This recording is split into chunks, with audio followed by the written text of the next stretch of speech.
व्यासपीठावरील fan सुरू करावे. कृपया व्यासपीठावरील फॅन त्वरित चालू करावे. जमलेल्या माझ्या लाडक्या बहिणीनो आणि लाडक्या भावानो, हा टिळा तुम्ही बघताय. तुम्ही भाऊ आहात ना, कर्मचारी नंतर आपण पहिले कुटुंब आहोत. आपण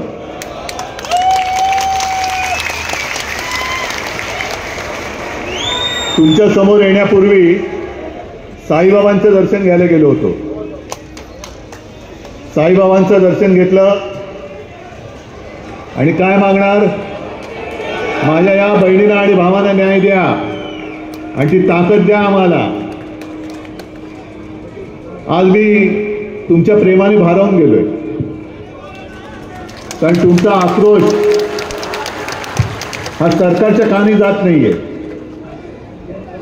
आणि मी विचार करत बसलो की तुम्ही मला काय म्हणून बोलवलं. मी तर उल्लेख झाला माझा, माजी मुख्यमंत्री, माझा पक्ष चोरलाय, चिन्ह चोरलाय, वडील पण चोरले,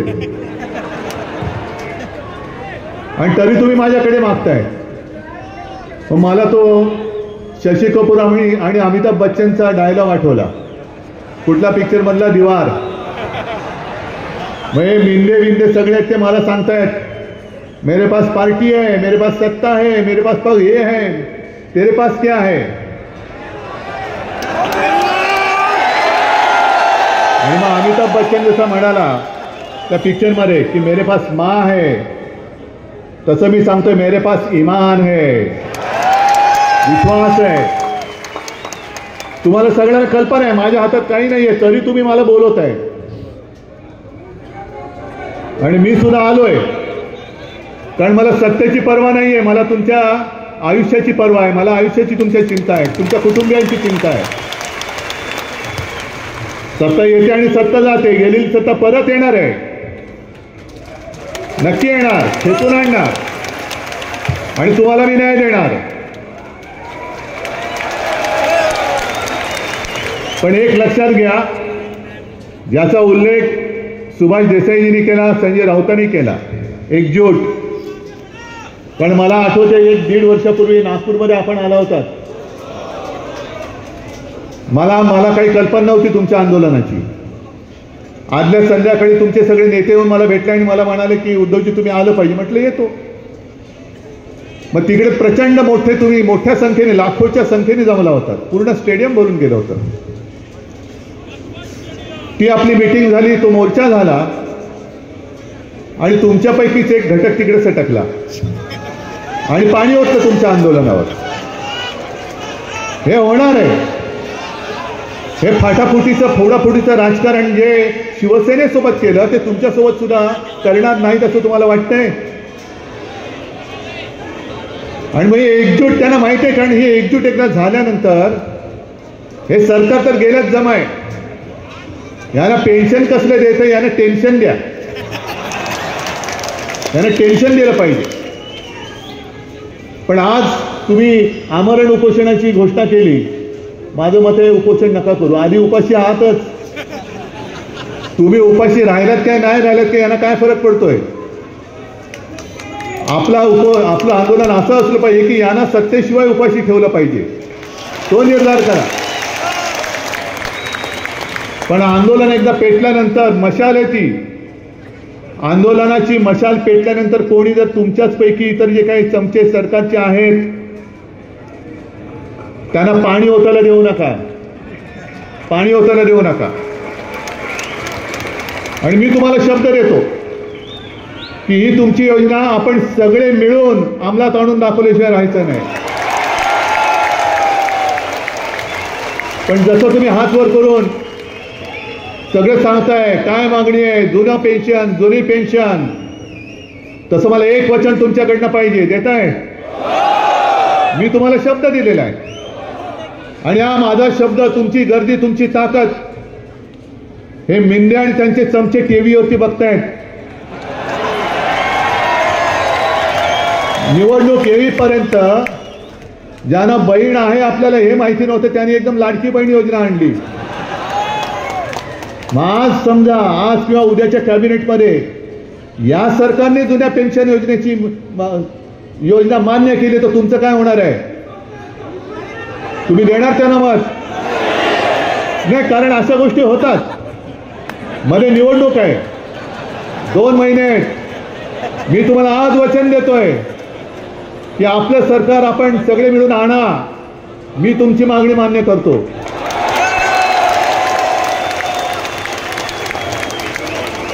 पण ही मागणी मान्य करतो हे तुम्हाला मी वचन दिल्यानंतर यांना तिकडे घाम फुटणार आहे.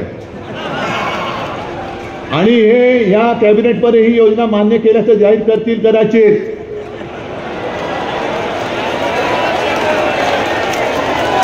हा दगाफटका केवळ तुम्हाला नाही, महाराष्ट्राला होणार आहे.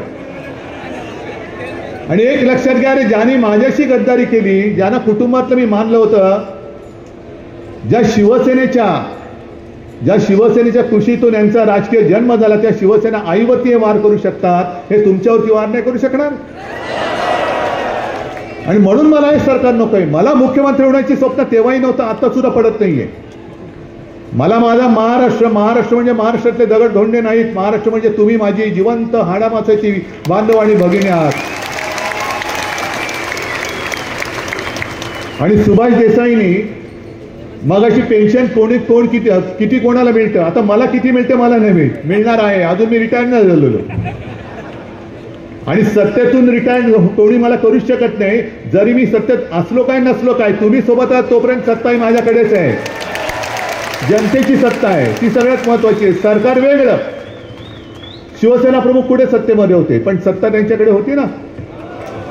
ही ताकद आहे. हे माझं सरकार, ही माझी सत्ता आहे.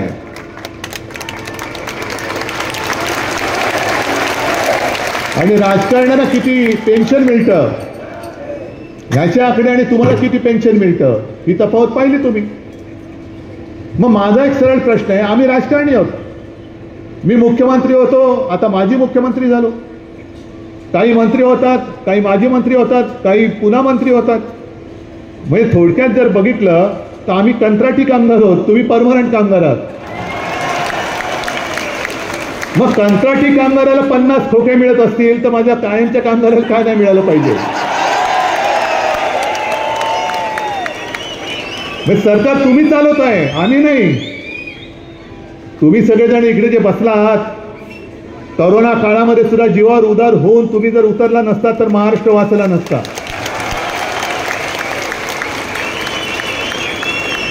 म्हणजे योजना आम्ही जाहीर करतो, पण योजना तुम्ही राबवता घरामध्ये जाऊन. आणि तुम्ही जर का साथ दिली नाही तरी सरकारच चालू शकत नाही, कोणतंच सरकार चालू शकत नाही. अनेक अशा योजना आहेत. फोटो कोणाचे येतात? राजकारण्यांचे येतात. आता दाढीवाल्याचे फोटो सगळे. आता किती मुख्यमंत्री उपमुख्यमंत्री तेच कळत नाही. म्हणजे आता ती लाडकी बहीण योजना आणली, पण लाडका भाऊ कोणाला म्हणायचं तेच बहिणीला कळत नाही. कारण म्हणतो मीच तुझा भाऊ, मीच तुझा भाऊ, मीच तुझा भाऊ. हे सगळे फुकट खाऊ आहेत, पैसा जनतेचा.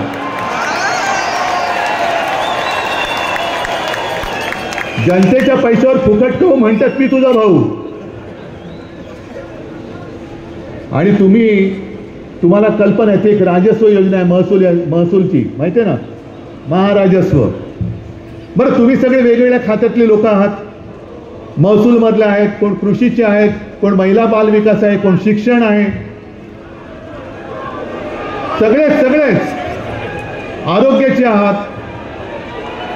मूळ योजना राबवण्याचं काम तुम्ही करताना महसूल पोलीस पण आहेत, सगळेच राज्य चालवणारे तुम्ही आहात. या योजना आता जे काय चाललंय खरं म्हणजे तुमचं कामच आहे ते. आणि म्हणून सरकार चालतं की दाखले देणं, भूसंपादन करणं, आरोग्याची तपासणी करणं. मग ती योजना जी होती किंवा आहे ती गुंडाळून ठेवून आता यांनी जी काही थेरं सुरू केले, सरकार आपल्या दारी, काय वेगळं त्याच्यामध्ये? जे काम तुम्ही करता त्याचं श्रेय हे घेतात उपटसुंब, घेत आहेत. मी शेतकऱ्यांची कर्जमुक्ती केली, जरूर केली, मला अभिमान आहे, एक समाधान आहे. पण एक तरी मी कार्यक्रम तुमच्या सगळ्यांना विचारतो. मगाशी तुम्ही बोललात ना शेतकऱ्याची मुलं आहात, मी एक तरी कार्यक्रम असा केला होता? व्यासपीठ टाकून शेतकऱ्याला कर्जमुक्त करण्याचा कार्यक्रम मी डामडौलाने केला होता? कारण माझं कर्तव्य मी पार पाडतो. याच्यात काय सत्कार कशाला करून घ्यायचा? हे माझं काम आहे, माझं कर्तव्य आहे. नाही तर मी बसलो कशाला तिकडे? दुर्दैवाने मी मुख्यमंत्री असताना कोरोना आला, नाही तर तुम्ही म्हणाल तर तुम्हाला आज इकडे आपण जमण्याची वेळच नसती आली. अनेक अशा योजना आहेत की ज्यांच्यासाठी तिजोरीकडे बघितलं जात नाही. तरुण टाका योजना, महिलांची मतं पाहिजेत, द्या, फुकट प्रवास करा, चांगल्या गोष्टी आहेत, नाही म्हणत नाही मी. पण अनेक अशा योजना आहेत की ज्या देताना सरकारी तिजोरीकडे बघितलं जात नाही. मग तुम्हाला का असं लांब ठेवलं जाते, वंचित ठेवलं जाते? तुम्हाला तुमच्या हक्काचं का दिलं जात नाही? तुम्हाला सुद्धा तुमच्या ज्या काही मागण्या आहेत 10% कापलं जात आहे, ते 10% कापलं जातं, ते कोणाच्या खिशात जातं तुम्ही बोललात? यांच्या लाडक्या मित्रांच्या खिशात जाते. लाडके मित्र हा जर बसून काय होत आहे आवाज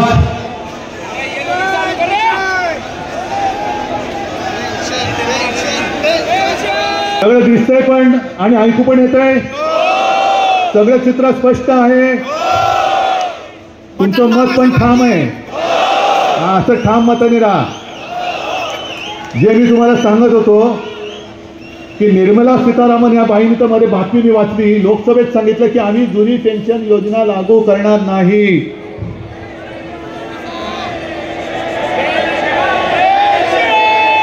आणि त्यांचे चेले चपाटे तुम्हाला काय वाटतं आज घोषणा केली तरी ती योजना लागू करू देतील? दिल्लीला नुसते डोळे वाटारले तर यांची इकडे. त्याच्यामुळे हा फरक लक्षात घ्या. म्हणजे काय काय गोष्टी या निवडणुकीच्या तोंडावर कशा होतात. एक साधं इथलं लोकल उदाहरण देतो.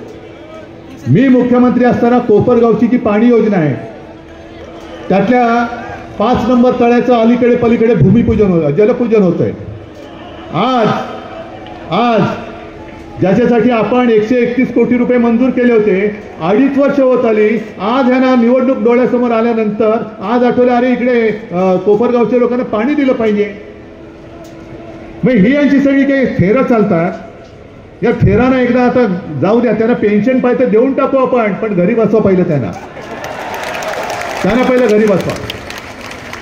आणि सरकार मी म्हटलं ना, कारण मला आज आठवत आहे मी मुख्यमंत्री म्हणून जेव्हा पहिल्या दिवशी मंत्रालयात गेलो होतो, सगळे सरकारी कर्मचारी दारं खिडक्यातून ओसंडून वाहत होते की उद्धव ठाकरेंचं स्वागत करायला. मी तो क्षण अजूनही विसरलेला नाहीये. आणि त्याच्यानंतर मी मुख्यमंत्री जेव्हा होतो तेव्हा मुद्दामून काही मंत्रालयातल्या कार्यालयात मी भेटी दिल्या. कोणत्या वातावरणात तुम्ही काम करत असता? हे तर मुंबईतलं मंत्रालय.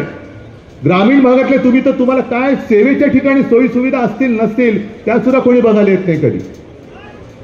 मग एवढं संपूर्ण तुमचं आयुष्य तुम्ही सरकारसाठी नव्हे जनतेसाठी वेचल्यानंतर जर तुम्हाला निवृत्तीनंतर तुमच्या कुटुंबाला आधार मिळणार नसेल तर आयुष्यभर तुम्ही राज्याला आधार देताय, सरकारला आधार देताय, त्याचा उपयोग काय? मग त्याचा काय उपयोग आहे? म्हणून 10% जी कपात केली जाते त्याच्यामध्ये सुद्धा पारदर्शकता पाहिजे.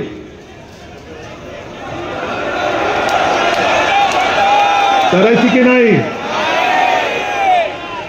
आता तुम्हाला निवृत्ती वेतन देतात, त्याच्यामध्ये 10 वर्ष 25 वर्ष अशा अटी लावल्यात. त्याचं काय करायचं? मग ह्या काही काय अटी आहेत ना. बरं आता दुसरी गोष्ट आहे. पुढे आता पुढचा बॅट्समन आलेला आहे. पुढचा बॅट्समन आलेला आहे. नाना मी बहुतेक 4 आणि 6 मारले असावेत असं वाटतंय. का बाकी राहिलं असेल तर तुम्ही काढा ठोकून त्यांना.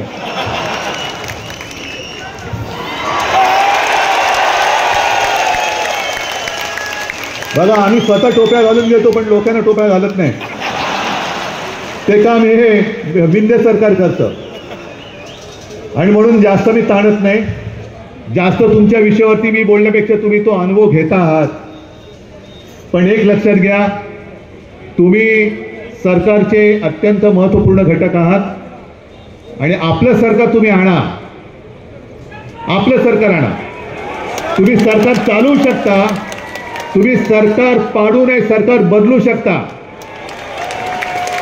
आणि म्हणून एकच सांगतो तुम्हाला, लोकसभा निवडणुकीच्या वेळेला एक असं वातावरण होतं की मोदी सरकार कोण बदलणार, कोणाच्या मध्ये ताकद आहे. तेव्हा शिवसेनेने एक जाहिरात केली होती की हे सरकार मी बदलणार. तुम्ही प्रत्येकाने ठरवा की हे सरकार, होय हे सरकार मी बदलणार आणि माझे न्याय हक्क मीच मिळवणार.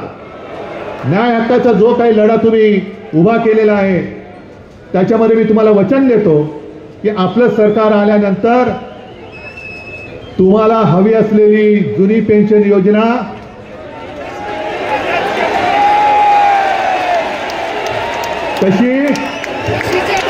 जशीच्या तशी अंमलात आल्याशिवाय राहायचं नाही. पण ही जबाबदारी, हा मी शब्द दिलेला आहे, हा शब्द दिलाय, पण या शब्दाची ताकद तुम्ही आहात. या शब्दामध्ये ताकद देण्याचं काम तुम्ही कराल एवढीच अपेक्षा नव्हे तर विश्वास बाळगतो आणि हे वचन तुम्हाला देऊन मी तुमची रजा घेतो. जय हिंद, जय महाराष्ट्र. देत आहोत, देणार आहेत की नाही शब्द. यानंतर मी या ठिकाणी आभार मानू इच्छितो सन्माननीय खासदार संजयजी राऊत साहेब ज्यांनी या ठिकाणी मार्गदर्शन केलं आणि साहेबांचा या अधिवेशनासाठी योग जुळवून आणणारे सन्माननीय सुभाषजी देसाई साहेब यांचं सुद्धा या ठिकाणी मी आभार मानतोय. तसेच सन्माननीय अंबादासजी दानवे साहेब, सन्माननीय मिलिंदजी नार्वेकर साहेब, तसेच सन्माननीय जामो अभ्यंकर साहेब, तसेच सन्माननीय भाऊसाहेब वागचौरे साहेब शिर्डीचे खासदार आहेत, तसेच अन्य जे शिवसेनेचे पदाधिकारी त्या सर्वांचं आभार मानतोय. आणि या ठिकाणी साहेबांना विनंती करतोय की येणाऱ्या विधानसभा निवडणुकीमध्ये जो शिवसेना पक्षाचा जाहीरनामा निघणार आहे त्या जाहीरनाम्यामध्ये जुनी पेन्शनचा विषय असावा, विषय घ्यावा असे आम्ही त्यांना विनंती करतोय. आदरणीय नानाभाऊ पटोले सुद्धा उपस्थित झालेले आहे. संघटनेच्या वतीने आपण सर्वजण त्यांचा जोरात टाळ्या वाजवून स्वागत करूया. एकच मिशन, एकच मिशन.